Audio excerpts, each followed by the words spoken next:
안녕하세요.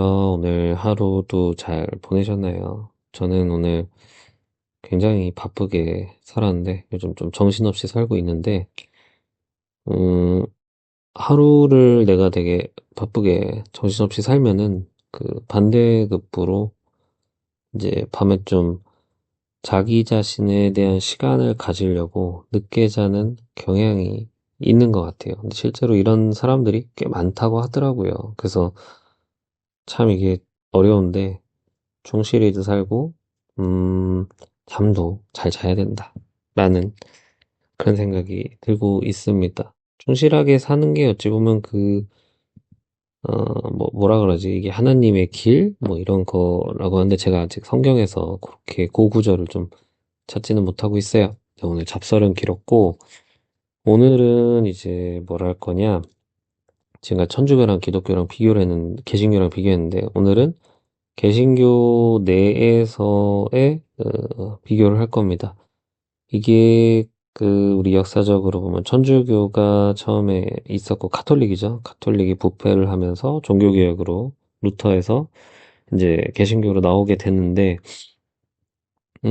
그러면서 이제 오직 믿음 이제 다 압축돼 있죠. 이제 다른 것들은 다 이제 아니다라면서 다 배척하고 끝나는 줄 알았는데 굉장히 아이러니하게 어, 어떤 거대한 교황이라는 조직이 있는 게 아니고 여러 교단, 종파로 쭉 나눠졌어요. 그래서 이 교회라도 내가 어디 종파다라면서 달라요. 여러분 뭐 장로교, 뭐 감리교 뭐 이런 거 들어보셨나요? 이제 그런 식으로 조금씩 이제 교회 앞에 있는 그 로고가 로고 타입이 좀 다른데 오늘 그거에 대해서 좀 한번 살펴보고 정리를 쉽게 해봤습니다.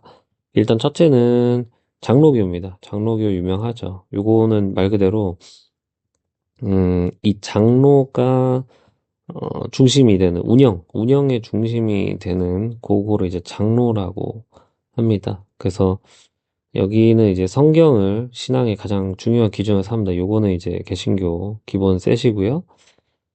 교회 운영을 이 장로라는 사람들이 있습니다. 목사가 있지만 요 중요한 일들은 요 교인들이 대표하는 장로들이 한다라는 거예요. 예. 여기 있고 이제 감리교 같은 거는 뭐냐면은 여기도 이제 성경을 당연히 중시하는 건데 사랑과 봉사를 굉장히 중시합니다. 그래서 감리교는 전통적인 예배 형식을 따르지만 뭐 사회봉사라든지 교육활동 이런 것들을 굉장히 활발히 하고요. 이 교회 운영은 어떤 감독이라는 지도자가 합니다. 그래서 여기 종파의 이 앞에 이름이 정말 딱 그걸 특징을 대변하는데 뭔가 감독 이렇게 한다고 보시면 돼요. 그래서 여기에 조직은 조직적으로 운영은 하되 여기는 이제 어떤 감사가 있다라고 보시면 됩니다. 침례교 같은 경우에는요. 요거는 이제 신앙을 좀 개인이 직접 결정하는 쪽으로 간다고 합니다. 물론 이제 성경을 제일 중시하는데, 여기는 음, 이제 어린아이가 아니라 자기가 어떤 판단 능력을 하는 성인이 돼서, 아, 나는 예수님을 믿겠다 하는 이제 고백이라고 하는데, 요런 걸 한 사람만 어떤 세례, 침례, 요런 거를 받는 거를 인정을 해요. 이게 왜 그러냐면 이제 뭔가 우리가 고해라고 하잖아요. 이제 하나님께 회개한다. 뭐 이렇게 하면은 이제 우리가 구원받을 수 있다 하는데 자기의 의지가 없는 어찌 보면 애기, 신생아 이런 사람도 과연 구원의 대상인가라는 거에 대한 의문점에서 이제 출발한 걸로 보입니다. 그래서 자신의 어떤 자유의지가 생겼을 때 나는 예수님을 선택하고 그러면 그 사람은 이제 구원받는다. 이렇게 되고요. 교회 운영은 이제 장로교나 감리교처럼 뭐 조직적이지는 않고 그냥 그 교회가 독립적으로 운영되는 방식이고요. 여기서 이제 이 침례라고 하는 건 물에 완전히 이렇게 확 잠겼다가 나오는 요런 게 특징입니다. 옛날에 요한, 어, 아니요, 요한과 또 뭐 예수 그리스도도 마찬가지로 요단강에서 한번 이제 물에 나왔다 나오면서 이제 구원 이렇게 하는 거죠. 음. 그리고 네 번째는 이제 루터교입니다. 루터교. 어찌 보면 종교개혁의 어떤 시작점 아니에요. 그 루터에서부터 나왔는데요. 여기 같은 경우에는 어찌 보면 가장 그 종교개혁의 본연을 지키려고 하는 교단입니다. 여기는 오직 믿음, 오직 성경.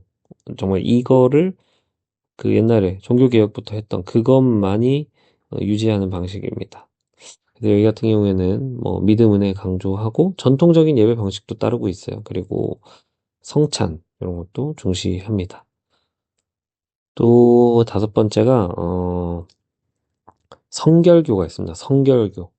자, 이게 뭐냐면 이제 성경을 바탕으로 한 어떤 이제 실천을 중시하는 거예요. 성경 이제 깨끗한 삶을 살아야 된다라는 거고요. 감리교에서 이제 분리돼서 나왔습니다. 시초가. 그래서 이제 감리교랑 비슷한 점이 좀 많다고 해요. 성경 공부랑 전도를 중요하게 여기고 또 신앙의 실천을 강조한다고 합니다. 신앙의 실천까지는 좋은데 그 실천 중에서 또 이제 전도가 있으니까 조금 불편을 느끼시는 분들이 분명히 있으리라 봅니다. 기독교가 좀 사람들한테 많이 좀 욕먹는 이유가 전도. 그러니까 믿지 않는 사람한테 전도는 사실 강요거든요. 그렇기 때문에 좀 욕을 먹죠. 대신에 이제 경건한 생활을 한다. 굉장히 이제 뭐 문란한 것도 절제하고 어쩌면 뭐 도덕적 삶이라는 것도 이런 것도 강조하고 깨끗한 영혼을 강조하고 이러면서 이제 실천, 행동으로 하니까 거기까지는 좋은 것 같아요. 그 여섯 번째는 이제 오순절교가 있습니다. 오순절교는 이제 순복음교회, 요런 이제 순복음교회가 이제 오순절교인데, 여기 같은 경우에는 어떤 성령의 체험, 그리고 뜨거운 예배, 이런 것들을 중시합니다. 방언이라든지, 뭐, 어떤 기적, 치유, 이런 것들을 중요시 여깁니다. 아무래도 그러다 보니까 예배 분위기가 굉장히, 활발하다고요. 액티브하게. 그리고 막 손을 들고 뭐 방언을 하고 막 이런 거 이제, 이런 게 이제 오순절교. 굉장히 액티비티 하죠. 근데 뭔가 이제 들었을 때 어, 이제 사이비교 같은 느낌이 또 나지도 않나? 이게, 그러니까 적절하면 뭐든 좋은 것 같아요. 우리 공자님이 말씀하신 그 중용 있죠, 중용. 어. 넘치지 않는 그런 게 중요한 것 같습니다. 그리고 일곱 번째, 저는 요거 이번에 알아보다가 처음 알았는데, 형제교라는 게 있다고 합니다. 요거는 형제처럼 이제 함께하는 교회라는 컨셉인데, 요거 같은 경우에 이제 모든 신자가 이제 평등하죠. 이제 형제 자매, 이런 것처럼 형제처럼 서로 돕고 신앙생활을 한다라는 거고요. 목자, 신자 이런 것도 구분도 없어요. 다 이제 평등한 사람들이고요. 공동체적으로 이제 교회를 정말 운영합니다. 평등을 굉장히 중시 여기는 거죠. 어찌 보면 이제 이웃을 사랑하라 라는 그거에 또 요런 표본이기도 한 것 같습니다. 모두가 좀 이제 다 대등할 때 그럴 때 이제 뭐죠? 이웃을 사랑할 수 있는 부분도 있죠, 분명히. 네, 평등을 강조하는 형제교가 있습니다. 네, 그래서 오늘 준비한 거는 여기까지고요. 예, 개신교 이렇게 다양한 교단들이 이렇게 쭉 있습니다. 이렇게만 한지 몰랐어요. 근데 모두 내가 예수님을 믿는다. 이런 신앙은 당연히 이제 교집합으로 갖고 있습니다. 또 성경을 중시하는 게 기본 셋이고요. 어떤 데는 이제 좀 실천을 중시한다든지, 어떤 데는 어떤 이렇게 침례 같은 이제 물에 빠졌다 나오는 이런 행사를 또 중시한다든지, 아니면 형제교처럼 그냥 운영은 우리 평등하게 한다든지, 아니면 장로를 중심으로 운영을 한다. 뭐 이런 것도 있고요. 그래서 교단마다 좀 신앙을 실천하는 방식은 다른데요. 그래도 신앙을 중심으로 하고 있다. 이런 거는 참 같은 것 같고요. 네, 그렇습니다. 그래서 믿음보다 중요한 건 역시 실천 아니겠습니까? 또 그런 생각을 해 보면서 이제 지나가는 교회들 보면은 조금 이해가 될 겁니다. 네, 오늘 주절주절은 여기까지고 도움이 되셨다면 구독과 좋아요 부탁드리겠습니다. 다음에 또 뵙겠습니다.